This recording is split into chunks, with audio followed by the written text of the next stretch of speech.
Barbi Mooney-Best. Everybody remembers Barbi Best mostly from the 80s. Mooney from then. Mooney from then. Yeah, she was Barbi Mooney then. And in our hearts she still is, because we haven't seen her, really had a chance to visit with her in a long time. From the 80s, she was like a fixture at, for sure, Phoenix Dragway, whatever we called it, back Speed World, or one of the iterations of it. She loved racing, and we're gonna catch up with her and see how she's doing. Hey, welcome. Hi, thank you. Where are you originally from? Originally from Schenectady, New York, How did you get here? with my mom and dad. So you were held Yeah. hostage. Yeah, How old were you? I came here in 1957. So you weren't. That was like 5 years before you were born. No. Yeah. So, well, how old were you? 7. 7. What are your first memories of Arizona compared to Schenectady? Oh, I lived in the country there on a lake, so this is nothing like, There's no water here. no. That is quite a. No trees, no nothing. So you got here, you kind of assimilated. In a few years, you consider yourself a local. Yeah, pretty much. Where'd you go to high school? Maryville. You were a Maryville Panther. Yep. Wow, that's like my memory of that. That's very good for you. So you're in Maryville, you're enjoying it. When did was your dad into cars, or? My dad was a cop, Okay. but he loved racing. And you couldn't even stop at a light if somebody revved their engine, he raced them, And he was never around to see me at the track, but because he died when I was 18.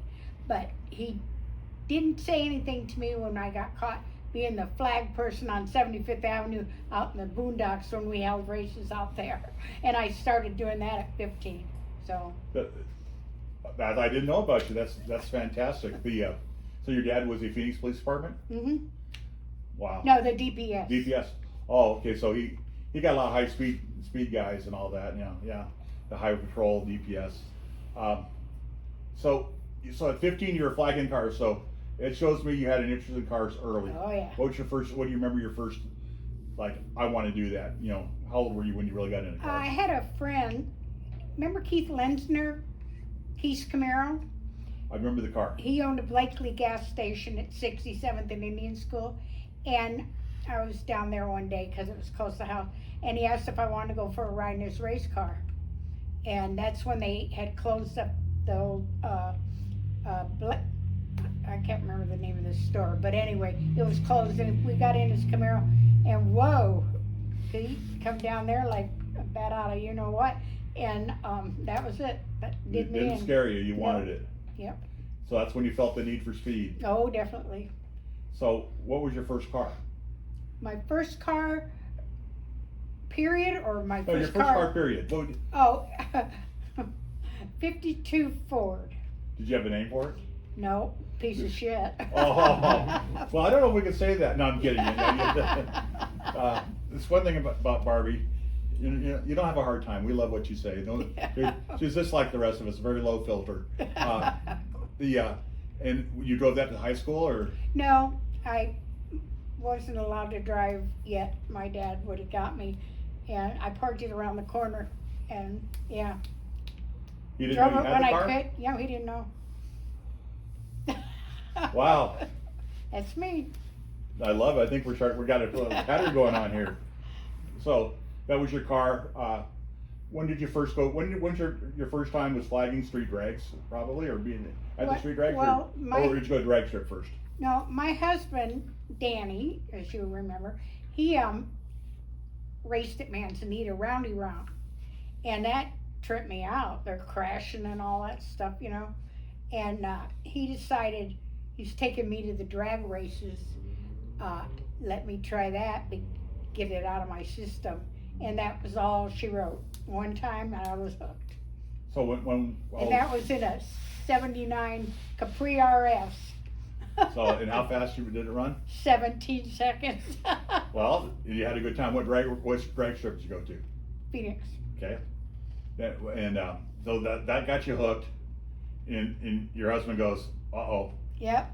what did I create here? I created a monster. Yep. So how long did it take you and well, let's put this. Let's back up a little bit. Did you with that car? Did you race it for a while? Just a little bit. That Yeah. was It was my regular street. Your driver and all that. Yeah. So, I know at one time, you both worked at the same place. Yeah, UPS. And when did UPS come? And when did you start working at UPS? I started working at UPS in early 70s. Okay. And I got him on there. And then we got married. So, because they didn't hire relatives, but you could get married while you're there. I like your plan. A nice style. And so you're running the big Chevy. Oh, yeah. And you say, I want to go quicker. Yeah. So what was your plan to go quicker? What came next?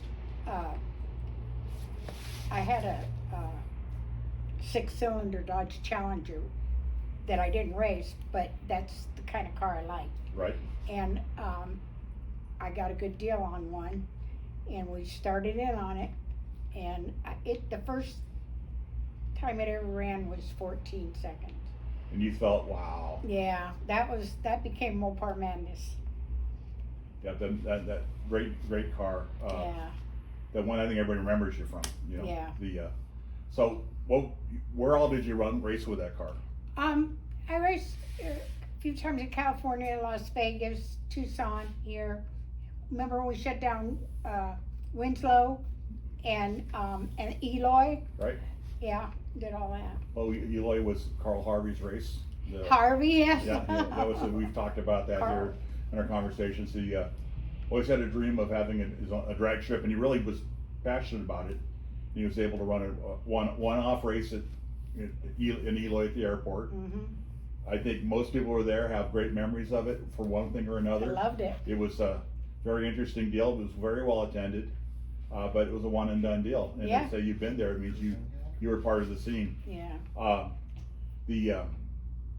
You raced in Tucson. You raced where you said Winslow, Vegas. Yeah, the old Vegas drag strip. Yeah. So you went all over the place. So what did you do? What's your fondest memory of racing as far as the actual running the car and any victories or anything that happened? Yeah, I in Las Vegas, I was getting ready to race this guy from Las Vegas, and he had a rail, and all I could hear were boos, and I thought, well, you guys, I thought they were booing me, and I thought, just for that, I'm winning, and that's how I was. I'd be like that. And so I beat the pants off this guy, and I come back and they were all so happy. They were booing him. That was the guy that always won, always this, and they were sick of him, and so I felt pretty good then, The giant killer. Yeah. That had to feel pretty good. So we'd always see you and your husband at the races. Family? Yeah, Did the you whole family, yeah. Okay, tell us about your family. Well, we had ever since the beginning, because I have a lot of nieces and nephews, I bought them all shirts, my kids and them, that said they were my mini pit crew.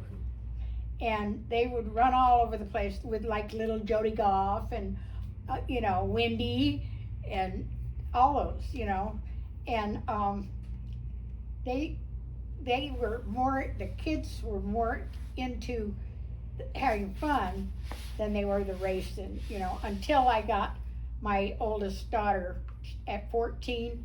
I signed waivers for her to race, and she was beating the pants off everybody, and all my friends were getting mad at me for it, right from the get-go. She, in a 79 Bronco.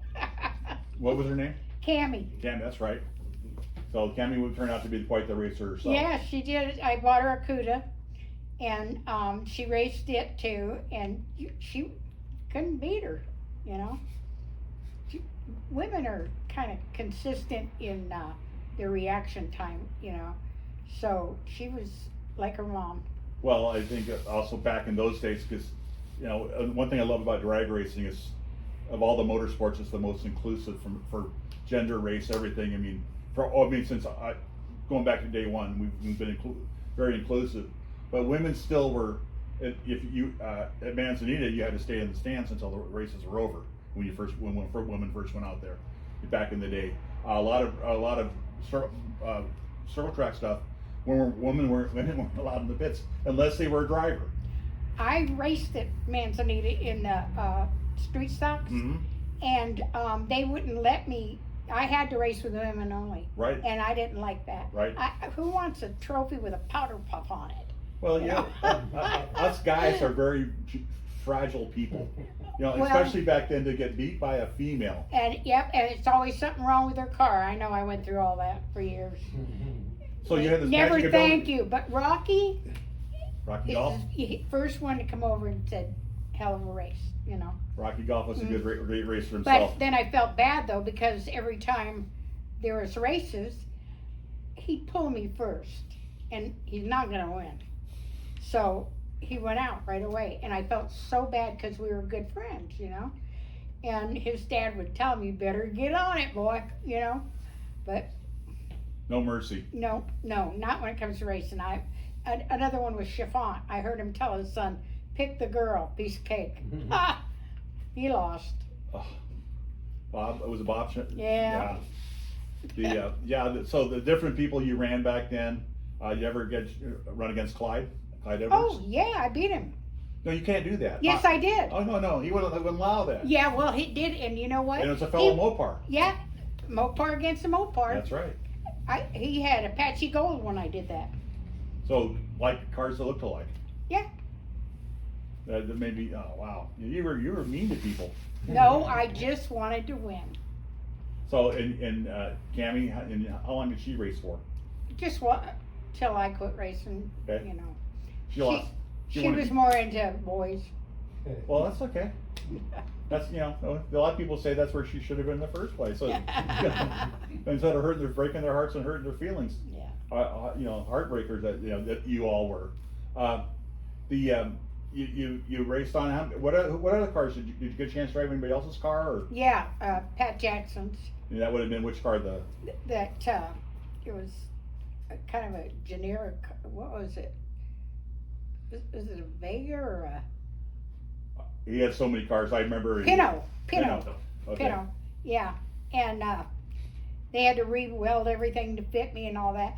And I hit 8 seconds in it, but I was so nervous because I didn't trust that bunch, with anything. I understand what you're saying. Your car, you were there when it's being built. You understood it. You trusted it. So that was the quickest you went was in the 8s. Yeah. And but other than the panic, was there something I you liked never about it? panic. Yeah. Okay. Other than the worry. Okay. Okay. That's sorry. My bad. Chris, I just jumped out of an airplane and it didn't bother me a bit. But why did you jump off a perfectly good airplane? Because the door was open. Oh, okay. Yeah. Well, hopefully you remember to take your parachute with you. Yeah. Well, you still are. I mean, I know we talked and you've been to Europe 6 times. You've been, you're not afraid. No moss grows underneath your feet, and you've taken really, you had some health issues. You've come out of that pretty well, and you've taken really good care of yourself. What did you like most about drag racing? I liked everything about it. I loved it. My heart pitter patters every time I hear a car. And what do you miss most? I mean, what did you miss most about it, if you could say? The people, everything. It was my life. I loved it. It's the best time of my life. And why did that come to an end? I decided to get a divorce. Oh. And so you fired your pit. He was my chief wrench. Yeah. And I just never got back into it. Well, that's a shame. Couldn't afford to then. Have you been back to races? Yeah, I've been a couple times. I'm not a spectator. Well, so let me guess. You went to the races, and you spent most of the time in the pits talking to people you knew, visiting people, and had the best time of your life. Mm-hmm. You still do that? Yeah, I sometimes. Well, I go to the reunions and stuff. Well, and that's what the reunion's all about. And for racers and fans and spectators, and even people that, this is a great gathering. Our reunion this year turned out to be a very nice event. We had a great time. Are you, what have you done to keep yourself busy since your last race? Any hobbies, or what do you like to do? I used to collect trading cards and Coca-Cola memorabilia. I've got 50 years of Coca-Cola memorabilia that I'm going to sell now. What good is it doing me in storage, Right. And I quit skiing, both kinds, water and snow. I had got so fat that I didn't even want to go out, And and I had, I tell you, I had a walker, I had oxygen, I was on insulin, and I'm none of that anymore. You look great. Yeah, thank you. Congratulations. I lost a little over 100 pounds. That's fantastic. Yeah. Now I'll go out again. So everybody, any Coca-Cola memorabilia, get all of Barbie. She's on Facebook. That's right. Barbi Best.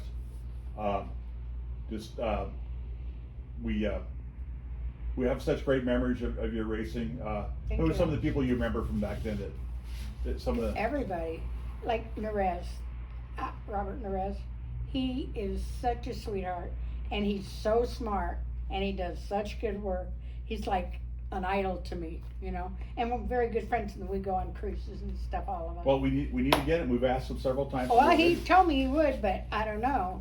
He's still, he doesn't want to seem like he's, as he puts it, tooting his own horn. Well, he definitely is not tooting his horn, but he's got a lot of great memories. And it's all about sparking the memories. So. Well, I've told his kids now, and he has 9 kids. Do you know that? He's like a rabbit. He had a plethora of them, but I didn't know how many. Yeah, a bunch. Anyway, I'm going there when I leave here.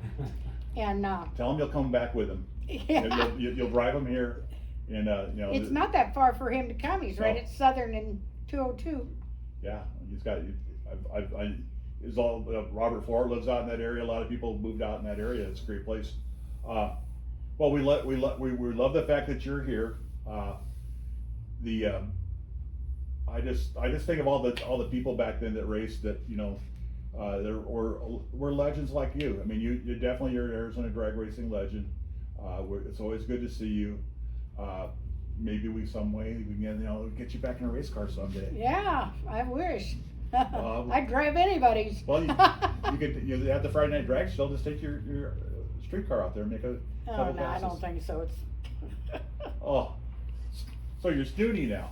Huh? You're snooty. You might be surprised how quick it goes. No, it's an old Jeep. How fast did you get your car going at the end? Oh, I don't remember. In the 10-second range? I made it into the 10s, almost the 9s. So. That's pretty healthy back In fact, it was like iffy between the 9 and the 10, But and I did it 1 second at a time, So, but I was sure of what I was doing that way, I didn't want to jump into something that would be where I'd be afraid and then I'd hold back, And I don't like holding back. In fact, I don't know if you remember this or not, but they used to get on to me when I'd be in staging. They ended up checking on me because I had my right shoe off. Because I could never go fast enough, and I felt like I needed to put it through the firewall, And they never did throw me out of the race for that.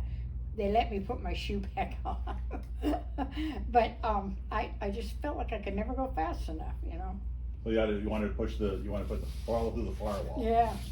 Well, you were like, that was your secret advantage, is to straight you off. Yeah.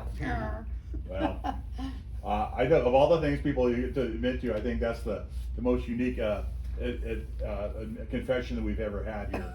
You are the devil. You say when you driving barefoot, right with your barefoot. So nowadays, your family's expanded. You have any grandkids at all? Or? I have one grandson, and he's special to me.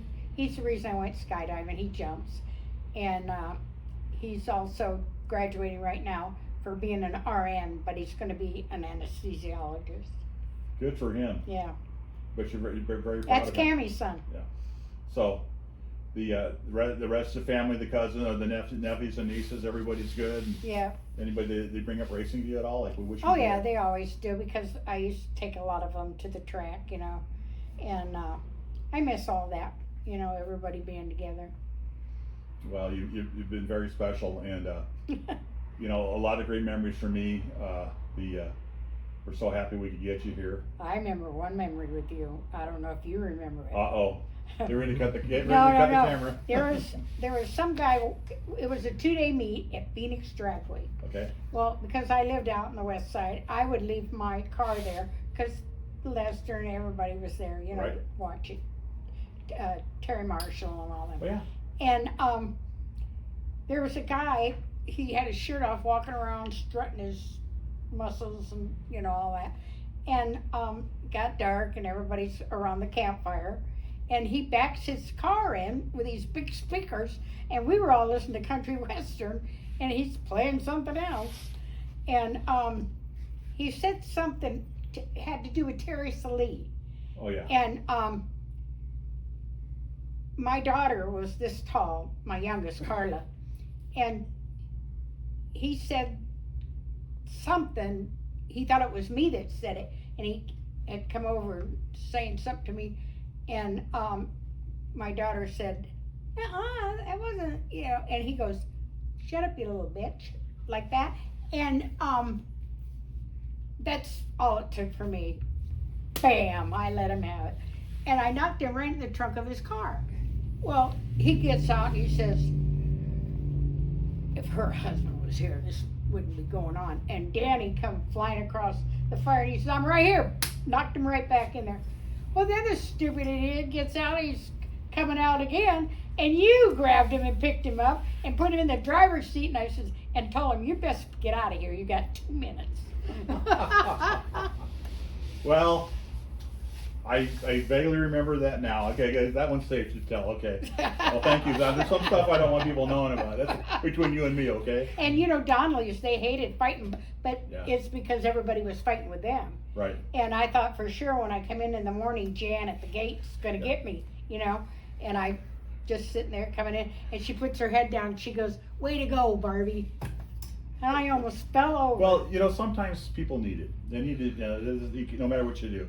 The Donnelly family ran the track, and right, there was great times back there when they did a good job with the track and improved it a whole bunch and made a really fun and safe place to race. Mm-hmm.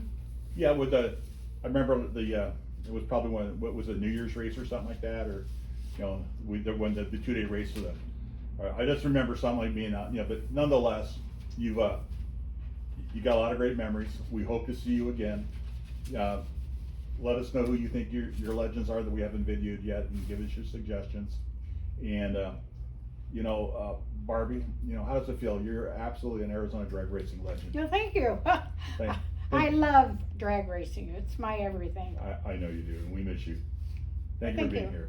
Thank you.